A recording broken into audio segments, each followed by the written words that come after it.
What's up, YouTube? Welcome to the Six Figure Morning Show, where we give you the best advice in business and life.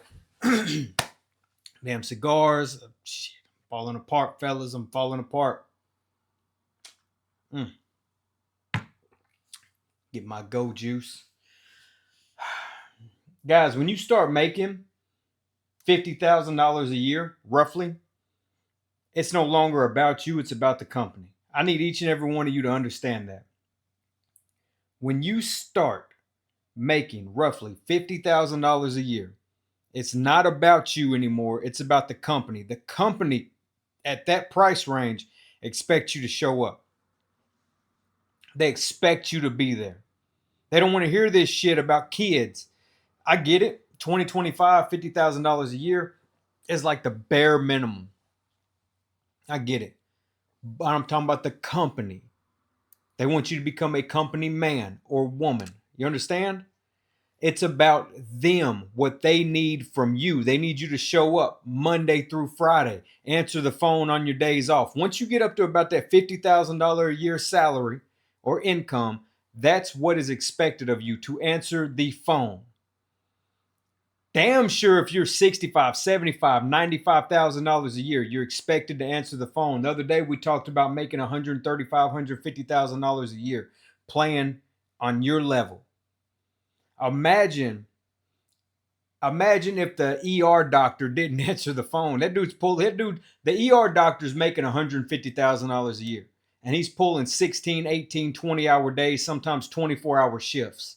Imagine if he came in off his square, not on his full A game, not showing up, not producing, not answering the phone, playing around on social media. Imagine this day and age. Yes, I get it, but we're talking old school, man. I got an old school mind. I don't really look at things this day and age, and I hadn't been to the ER in years.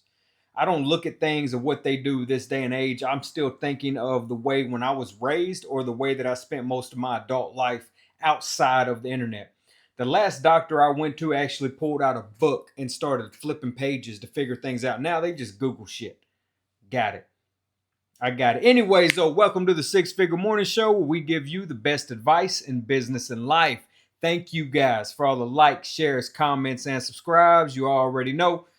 I really do appreciate it, man. I really do appreciate it. If anybody is uncertain of what's going on here, this show, I give you the best advice that I can. Practical advice, real world advice to get to your first six figures. Fuck all that shit you hear. E-commerce, all this shit that you hear out there, guys. I'm not saying it doesn't work, but if you watch my previous video, are you the type to work it? Are you the type to go out here and create a candle company and sell it online and make 150, 200,000? Is that you? I'm not saying it's not possible. It's 1,000% possible. But is it you? For most men, especially, that's not you. Most men are looking at lawn care. They're looking at roofing, plumbing, carpentry, electrical. You got some guys out here that are into that do technology type of stuff, coding, computer basics, website design, graphic design, things like that. You got people out here like that for sure. But at the end of the day, you got to ask yourself, is this me? Am I a coder? Am I a day trader? Am I a graphic design artist? Or am I a plumber? Am I better working with my hands, using these freaking muscles? And is this who I am? You know what I'm saying? Am I better pushing a wheelbarrow and running a company and teaching people how to put in fences? If you've been working for a fencing company for, let's say, 6 months, let's say a year. If you work for a fencing company for a year and you haven't learned the business, you're wrong. You know what I'm saying? You already know how to put the fence in. You already know how to cut the boards. You already know everything there is about the physical labor, but you haven't learned the business aspect of it. So let's say you spend 2 years working for a fencing company to learn actually how to put the fences in, the business side of the business, right? The paperwork side of it. Go start your own. Go start your own. If you know right now, me and you, man to man, you know how to go roof a house, put a fence in, things like that, go start your own. If you know how to do it, go start your own. The paperwork, all that shit, you'll figure it out as you go. You have my word. You will figure it out as you go. It will be a sink or swim kind of situation. It just is what it is, guys. But you're sitting back and you're scared. analysis paralysis. You're reading, you're educating, but you're not taking action. You know what I'm saying? You're drowning in information and lacking in wisdom. You know how many failures I have under my belt? You know what I mean? Man, I've done everything from Christmas trees, Christmas lights, decorating people's houses, cleaning out gutters. I've done it all. I've been successful at that age to an extent, but I've also been a failure. Gutter business didn't take off. Didn't know what the hell I was doing. I had no business putting up Christmas lights. I didn't know how to market that shit. I'm running around trying to hang Christmas lights for people. The fuck? You know what I mean? But I tried, guys, and each thing led me along. It led me here. Let's just put it like that. It led me here. Well, if this is a good spot, I don't know, but it led me here. And each one of you need to be doing that. You're drowning in information and lacking in wisdom. You need to go out here and fail. I heard Will Smith say in an interview one time, fell fast, fell often, fell something. I forgot. But fell fast, fell often. And it makes sense. Realize you're failing, shut it down, do it again. Oh shit, I'm failing again. Do it again. All that knowledge and everybody else is sitting around, you're blowing past them. You're blowing right past these people while everybody else sits around stagnant. Had some great questions in the comment section though. Hold on, I want this thing to burn up.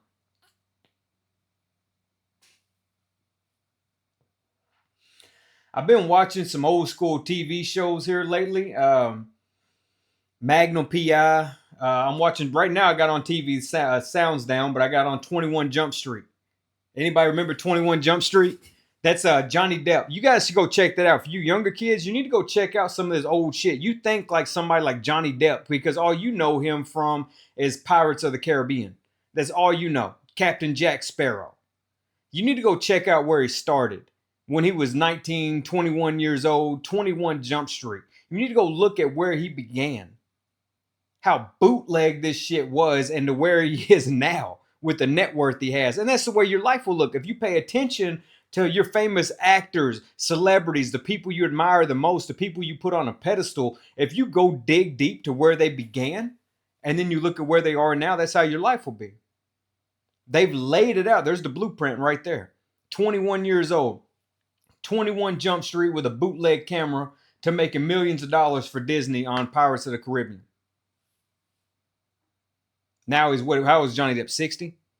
Making millions of dollars when he does a movie now. I don't know what he's paid per movie anymore, but he's rich. Go look at where he started, look at where he is now. And then it also makes you look at the people around him on 21 Jump Street, or it's like, man, what were they thinking? What were they doing with their career? Or go look at Tom Cruise from Outsiders.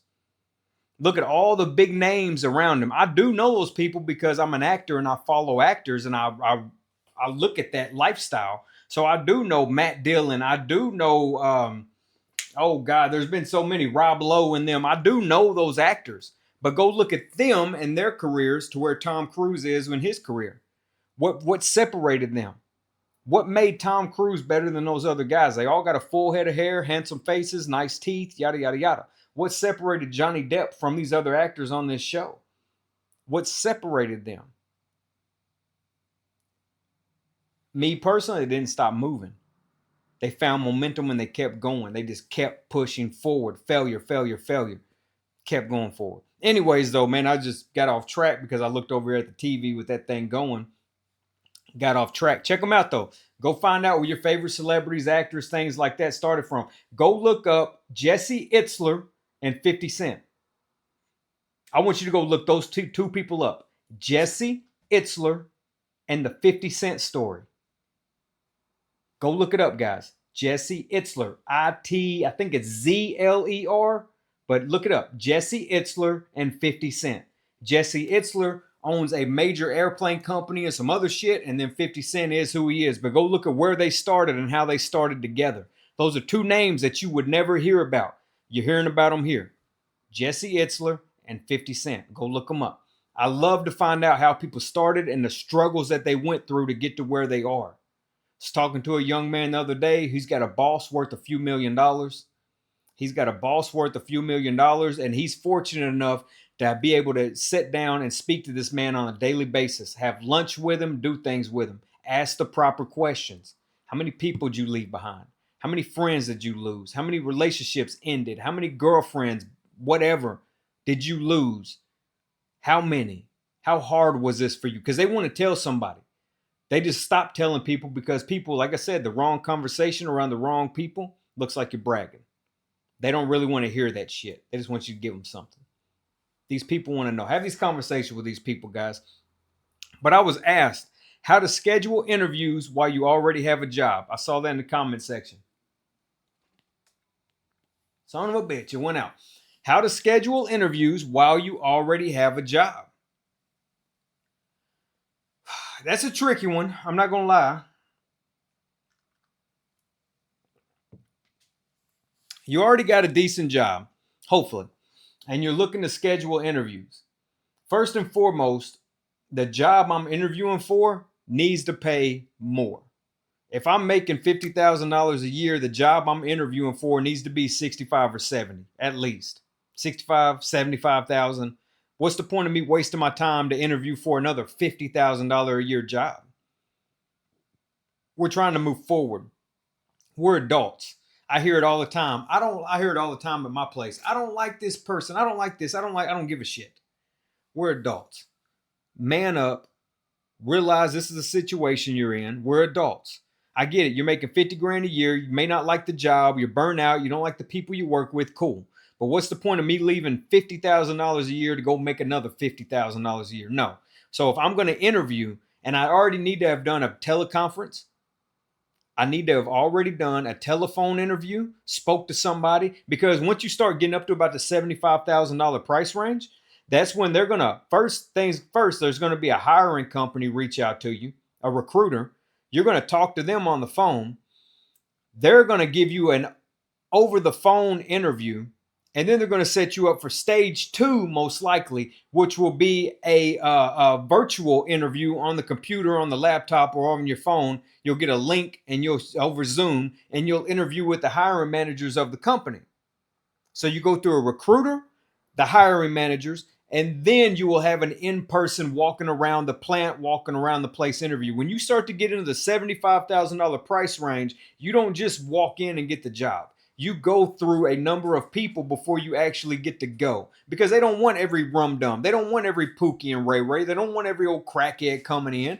They want to see first they want to hear what you talk like, how you sound, and everything through the recruiter. The recruiter goes ahead and vouches for you and says, this person has it together. They know how to speak. They have their resume. They have their life together. And then they do a virtual and they get a visual, a physical of what you look like. And they're going to say, okay, this person's clean. They're hygiene. They're not all freaking crazy looking. And then you get to do a walk around the plant or the company. So how I would apply for jobs and schedule interviews, I'm only going to apply for what's the next level.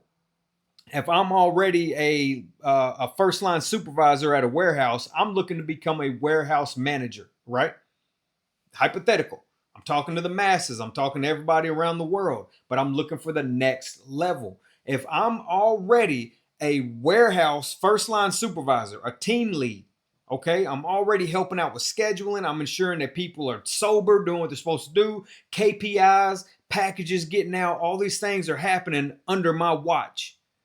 I'm ready to manage this whole warehouse. I'm moving up $75,000 a year, $80,000 a year. When you start asking for that type of money, you are not just going to walk into a company and have an interview. You're going to deal with a recruiter, a virtual interview, and then you will get an in-person interview to walk around the plant or the company and see what you would be doing. They'll show you the job that you would be doing. If you make it to level 3, to phase 3, then you've most likely got the job.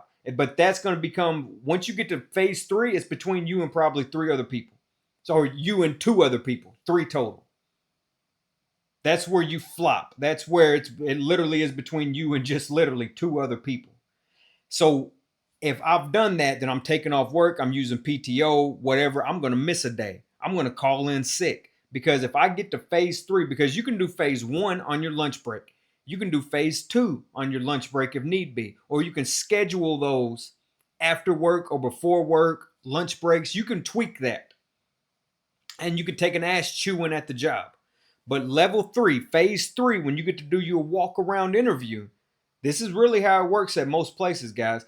when you get to do your walk around interview and you actually get to meet the hiring manager, the HR team, all those people, the people that will be over you, I'm gonna go ahead and skip work. I'm sick. I don't feel good. I'm putting in PTO, whatever you got to do. Because guys, to get these jobs that pay 75, $85,000 a year, things like that, to get these jobs, it's gonna take about 30 days. There's a hiring process. You're looking at about a 2-week interview process, 2 week, 30 days maybe on the interview process, guaranteed 2 weeks of interview processes.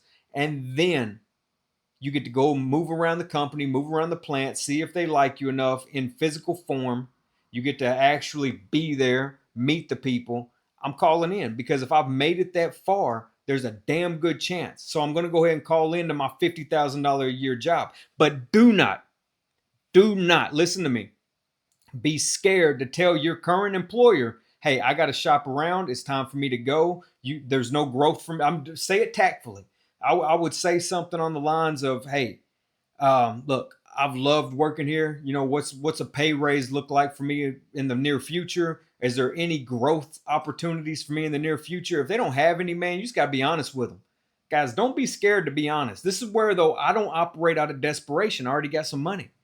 I got no problem going to my boss right now and saying, because I do have a boss. I got no problem going to him and saying, look, it's been great, but if we can't meet this goal, if you can't meet my financial expectations, whatever it is, you're making $25 an hour. If I can't get bumped up to 28, guys, I got to go. This company over here, same job, they're offering me 30. I'd prefer to stay here. You just got to be honest, man. You can't run around like a scared fish in the ocean, man. You got to be honest and just say, don't be scared to tell them that, hey, look, I got some interviews lined up. Because that right there is like, damn, we don't want to lose this dude. Or they want to lose you. You don't want to be there anyway. If they're willing to let you go that easy, they were never going to let you grow. If your company is willing to cut you loose that easy, or if you tell them that, hey, I got an interview lined up, I need this day off, God, and they're willing to, you don't want to be there anyway if they're willing to let you go without a fight. To say, hey, look, man, we can give you $1 raise. We can give you $2 raise. I don't want to steer anybody in the wrong direction, but what I'm saying, I'm being honest. The last time this happened to me, I called my operations manager and I said, look, I got an interview. This is the God's honest truth. I called him. I said, I got an interview on Wednesday. I need that day off. He said, you got an interview? I said, yeah, man. I was like, there's no growth. I just told him straight up, there's no growth here for me. And the pay raises aren't, they were giving me like 25-cent pay raises to people and shit. Not really to me, but 25, 50-cent pay raises. I was like, there's no growth potential. I got an interview. There's nowhere for me to go here. I don't want to sit stagnant. Don't you know that dude called me back later that day, or it was directly the next day? This was a couple years ago, and they gave me, I think it was like a $5 raise. That's the God's honest truth. I mean that, man. They gave me like a freaking $5 raise. But guys, I want you to fully understand. I'd already had my debts paid off. I'd already had my emergency fund in place. I wasn't operating out of desperation. I placed myself in the proper position to be able to do, and I didn't need them. They needed me more than I needed them. They called me like 6 months ago and asked me if I was interested in coming back. That's the type of work that I do. That's the type of service that I provide. I'm a real white glove concierge type of guy. Anybody that's ever taken my coaching, you know I'm not bullshitting. Look all around the internet. There are people all over the internet that will tell you like, dude, this dude raised my credit score 100 points. I didn't do it. They did the work. I just told them how. The difference between me and a credit repair company is I give you the skills. I teach you how to do it. I show you like, hey man, do this, this, and this, and your score is going to raise 75 points in the next 90 days. I show you how to do it. So now you have that skill set for the rest of your life. That's the difference between me and a lot of this other shit on the internet. I'm not out here operating out of desperation. I don't need your $50, guys. I'm not desperate like that. And it's so whenever people reach out to me, I give you the best bang for your buck. I give you full fucking value. And they reached out, my company, old company reached out to me about 6 months ago and asked me if I'd like to come back. And I was like, man, I'm good. I appreciate it. I'm just not going back that way. And there wasn't a bad company. I'm physically not going back to doing that. It was hard on the body, and I'm getting older. I'm just not going back to doing that. So my advice to you is go ahead. If you got everything in play, the person that asked this question, I've seen you in the comments a few times. If you've got everything in play and you got your debts paid off, you got some emergency fund, you got your credit cards paid off, things like that, you're in a good financial position, I'd go ahead and let them know that you're shopping around. I wouldn't be scared to do it. And I would be ready to see what they got to say, guys. You got to take life by the balls. Grab that motherfucker by the dick and control it. And tell them, hey, look, I'm doing this. I'm looking for a better opportunity. Let them fucking know I'm looking for a better opportunity. You guys, it's been great. I love it here, but I'm maxed out at $50K a year. I'm trying to get to $65,000, $75,000 a year. There's no growth here for me. I got to keep moving. And if they can't understand that, you don't want to work there, or you need to take their fucking job. I mean, hey guys, I'm not blowing smoke. This is not no internet bullshit. This is who I am. If anybody's ever worked with me, talked to me in person, worked with me in person, this is me. I'm out, but I don't operate out of desperation. So you need to look at your situation as a whole. Are you in debt? Do you got child support? You got kids? Is your financial situation completely jacked up? Because mine isn't. So I got no problem. Guys, I just spent a year trying to make a YouTube business grow. YouTube was paying me like $300 fucking dollars a month.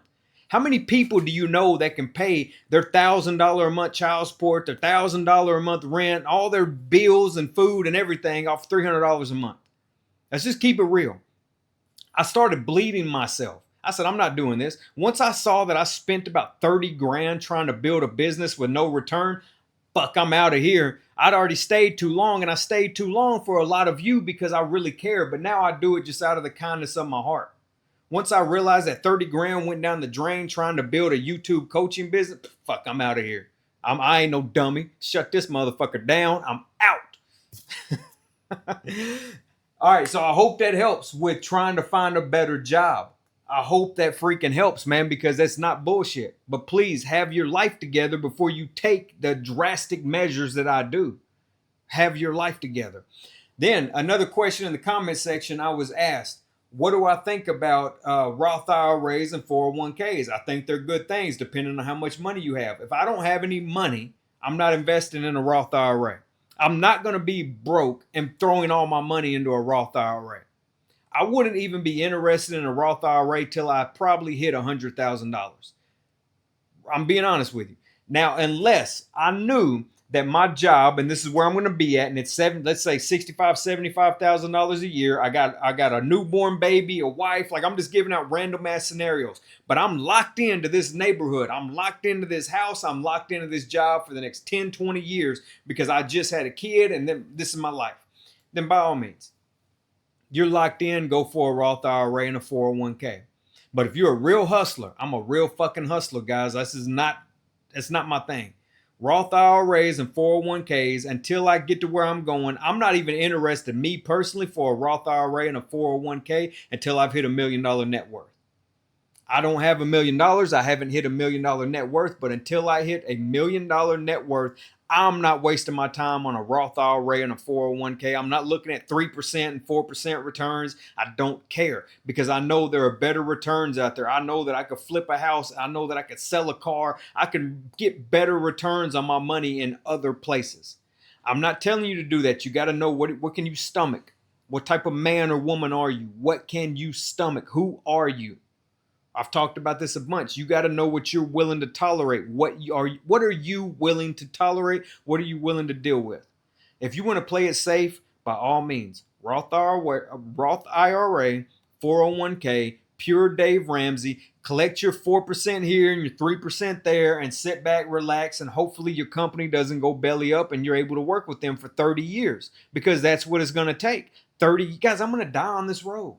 This is who I am as a man. This is who I am as a human being on planet Earth.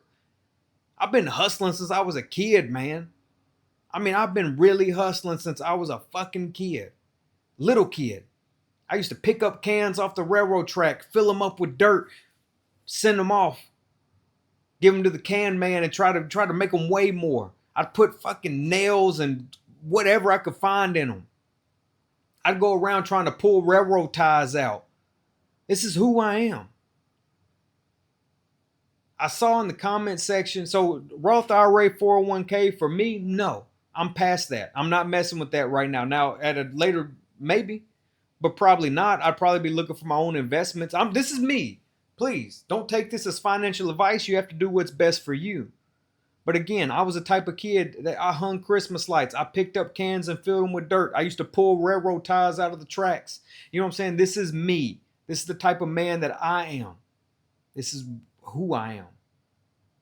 I saw in the comment section though that somebody said that this is genetics. You got to be born with it. Everybody's not built for a 16-hour day. And now, you know what? They might be right. They might be right. Everybody may not be built for a 16-hour day. This dude gets a lot of hate, but I would challenge each and every one of you to read this book, Elon Musk by Walter Isaacson. I would challenge each and every one of you to read this book. He gets a lot of freaking hate, but what he goes through and what they say he goes through from all the interviews and things, the passing out on floors, the sleeping under the desk, the freaking sleeping on the office and, in the office on the couch, throwing up all the time, ulcers and shit. Everything that he goes through because he's running so many businesses and companies at one time, lack of sleep, always tired, medication, all the shit that he goes through, it's not for everybody. A lot of you think that a high performance person, you only look at your athletes. That's it. You look at your fucking LeBron James and your Larry Bird, and you look at these people as high performance individuals. You do not look at the CEOs. Bob Iger of Walt Disney is a high performance man. You don't look at these people like that, but that's who they are. Carl Icahn is a high performance man. Carl Icahn is exactly who Gordon Gekko was based off of in the 80s. If you don't know who I'm talking about, guys, let's get it together. Gordon Gekko, Wall Street. All right. If you don't know who the shit I'm talking about, Carl Icahn, these people are high performance people. I would like to classify myself as a high performance man. I may not have all the fruits of my labor yet, but I would classify myself as that because not a lot of men can go out here and work 12, 16-hour days. And I believe this in myself. That's why Kanye West said it best. He said, when people act like you aren't who you think you are, get away from them. When they act like you aren't who you think you are, get away from them. If you think of yourself as a king or a queen or a high performance individual or the most handsome man or the prettiest woman and everybody around you is treating you like you're ugly or a loser or this or that, get the fuck away from them. Do not water yourself down for any fucking body in this life. It is self-esteem, and a lot of people don't have it. A lot of people have absolutely no self-esteem, so whenever they see that you got a little bit, they want to trash it and run it. I'm going to leave it there. I hope that helps. I hope I answered some of your questions. You guys have a great freaking day. Stack that fucking cash and make a proper investment for you and your family. Change the fucking trajectory of your bloodline. All right? Good luck, guys. Good luck. Take care.